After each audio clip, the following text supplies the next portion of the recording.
Assalamualaikum, jumpa lagi dengan saya nih guys. Sekarang ada di pasar ikan Lampulo, tempat pelelangan ikan Lampulo, Banda Aceh. Beginilah suasana di pagi hari guys. Di suasana pagi hari seperti ini nih guys. Jadi banyak orang berdatangan.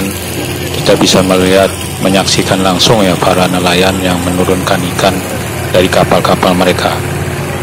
Ikannya masih segar-segar nih guys. Lokasinya di Lampulo, tempat pelelangan ikan Lampulo, Banda Aceh. Jadi kalau pagi-pagi kita ke sini ini bisa kita melihat ikan-ikan seperti ini ya, ikan-ikan besar ini, ikan-ikan tongkol yang baru turun dari kapal nelayan.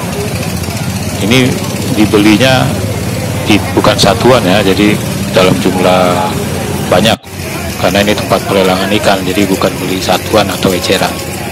Nah itu bisa kita lihat juga kerjasama para nelayan, mereka saling membantu ya. Jadi ikan-ikan yang baru turun dari laut itu dimasukkan ke dalam keranjang. Nah setelah dimasukkan ke dalam keranjang, mereka timbang biasanya. Nah ini ikan-ikan yang sudah dimasukkan ke keranjang. Bisa kita lihat itu ikan-ikannya segar ya. Nah jadi dimasukkan ke dalam satu keranjang atau beberapa keranjang. Jadi yang dijual ini per keranjang ya. Jadi kalau mau membeli ikan ke pasar ikan di Lampulo ini dalam bentuk keranjang, minimal satu keranjang. Nah ini ya keranjang-keranjang yang siap dijual. Jadi mereka masukkan ke dalam keranjang sebelum ditimbang. Setelah ditimbang baru mereka siap menjualnya. Itu bisa kita lihat tuh guys, ikan-ikannya segar sekali itu, benar-benar segar itu, baru turun dari kapal nelayan. Nah lihat ikan-ikannya tuh. Setiap hari begini ya,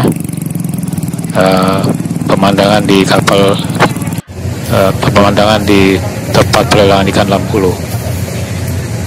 Jadi yang saya perhatikan di sini sebagian besar itu ikan, yang paling banyak itu ikan tongkol ya, di tempat pelelangan ikan di Lampulo, Banda Aceh ini. Jadi banyak sekali ikan tongkol itu. Memang ada jenis ikan lain, tapi nah ini contohnya, ini jenis ikan lain. Saya tidak tahu namanya ini ya. Ada seperti ikan teri, ada ikan seperti ikan sardin. Ini ikan juga, ini panjang-panjang ikan, saya tidak tahu ini. Jadi